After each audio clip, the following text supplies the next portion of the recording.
What it do, duelists? Manjoume here to give you an unboxing of the Yu-Gi-Oh! Starter deck Codebreaker. On the front you see the Earth attribute of the Code Talker and Yusaku in his Vrain's form, in his VR form.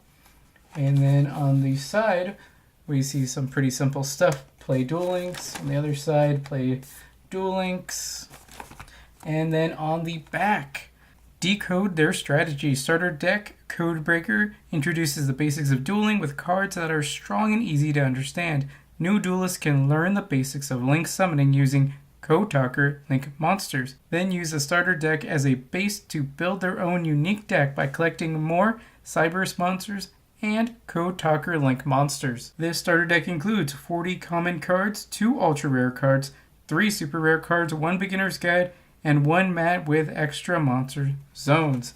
So it has these going on here. And we're just gonna skip the rest. If you want to pause it and take a look at the list, you can, but we will be looking into it right now. So as we open this thing up, I can go ahead and say the reason why I got this one specifically. And he's actually right there. This little guy, Linkuriboh, is, I think, a common in this set. And that is the only reason I got it. I mean, there's some other, commons that are probably pretty decent. But yeah, that is the only one that truly matters, because before this, you had to pay like $26 for one of these jump rarity, ultra rarity Linkuriboh. So let's take a look at the mat that you get. I think it's pretty much the same as, I think, probably the last structure deck, only this is red opposed to blue. If you like red, which I do, you can get that, and it looks pretty cool, or get one of these nice kind of textured mats. So here's the deck itself. And is there a... yeah, there is. I remember not knowing about these and then seeing somebody open, one of these decks and thinking, wow, that was actually really, really easy. First off, we have Cyberse White Hat. It's kind of cool. And then Code Talker. This is the Code Talker, and it is indeed Earth attribute, so we were correct in our assumption. We have Mega Man, or Mighty Number 9, aka Widget Kid. Cyberse. A lot of these are going to be Cyberse cards because, it's the new thing. Cynet Recovery. Is this not already out? I guess it's not, because it features one of the new cards, so it probably wouldn't have been. Pentastig? 2 effect monsters, so not too bad for Link monster and defense. Okay, piercing damage, but it does point up and down. Those are not really super great Link markers, although the stats are not super terrible. We have a normal monster, Leotron, a 2K beat stick. Back in like GX era, this would have been super duper good. Now, I mean, it's not bad per se, but it is certainly, just like, okay, cool, now they have one of those. Text Changer. It's kind of a cool artwork. Bitron, okay, already have that. Ramclouder, already have that. Link Slayer, already have it, but it's a good one. Backup Secretary, I've sold a few of these, honestly, and they're not bad. Launch Commander, a lot of that first set. Client. Bit Trooper, I like the artwork. Don't know much about it. Flameville Guard, a really weird one to see here, just because it's a tuner and it's a very old card. It's good because it is a tuner, it's a normal monster, and it is level 1, so it kind of lends itself to, okay, whatever you have plus 1 equals whatever you're going to get in terms of a synchro. Beast King Barbaros. Another very good one, and just good to have extras of, I suppose. Speak of the Devil, we have Cyber Dragon, and do we only get the one? We only have one Cyber Dragon, so it's weird to get just one Cyber Dragon, because who really runs this at 1? You're going to run this at 3 because you're, it's a Cyber Dragon deck. Xerion Universe, this is a really old card, and I mean, the piercing damage is kind of cool, but to lower your own attack to do so, I don't think is very good. Evil Swarm Mangadora. I think I remember this in one of the other starter decks. This was from a point where I wasn't into it, so I couldn't tell you too much about this. Marshmallow. I do know a bit about this one because it was in a lot of the Yu-Gi decks that they've been re-releasing lately. It's fun, but you know, you're not going to use it that often. Raikou Lightswarm Hunter, blah blah, flip, and then he does some cool stuff. Battle Fader, that's a really good card. Swift Scarecrow, it's good, but I would probably say Battle Fader is probably the better one. Silent Universe, is that what I was thinking before? Because we had Silent Recovery. Maybe, I don't know, all these Silent cards are confusing. Scapegoat, one of the cards that has really come to its own in this generation because of the fact that it generates 4 tokens, which can be a 1-card Firewall Dragon. Although you have to kind of play around its own effect where you cannot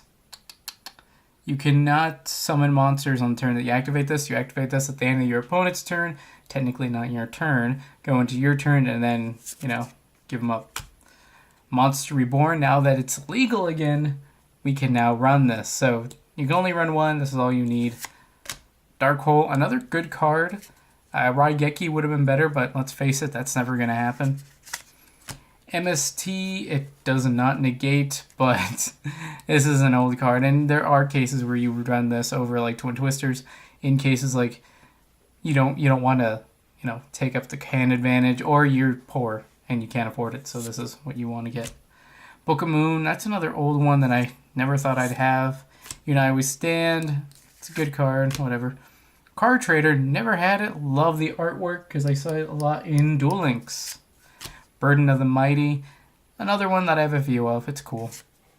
Ego Boost, that's cool. I mean, it's, you don't want to waste cards on just attack gaining and that's about it. Yeah, that's not too great. Supply Squad, there's decks where this can work, but not anything like super competitive.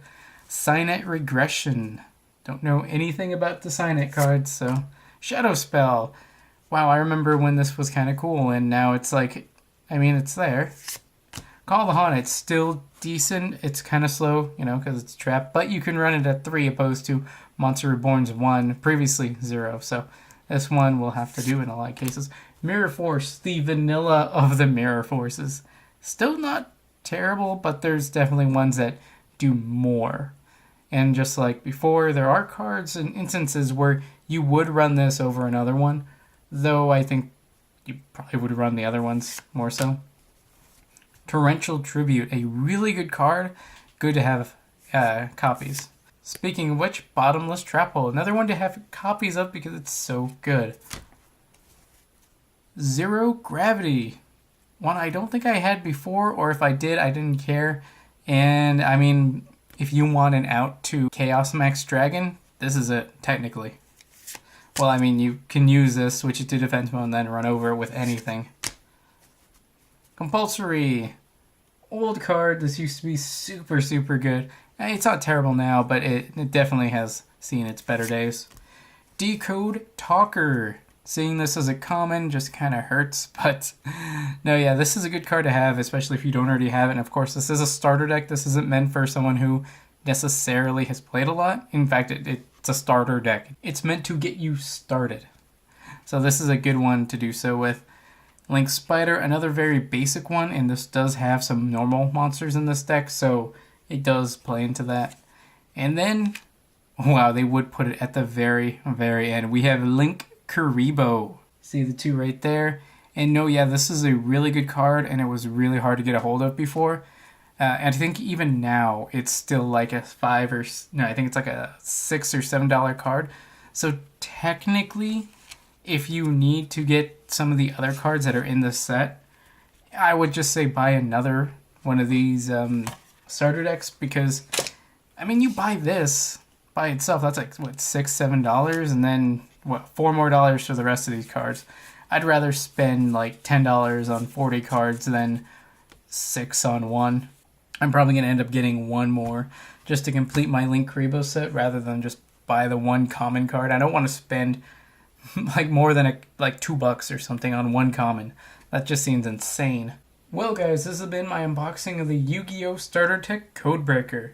If you want to stay up to date on my videos and live streams on both YouTube and Twitch, check out the links in the description below. Like, comment, subscribe, and consider donating. That's all for now guys. Manjoume out.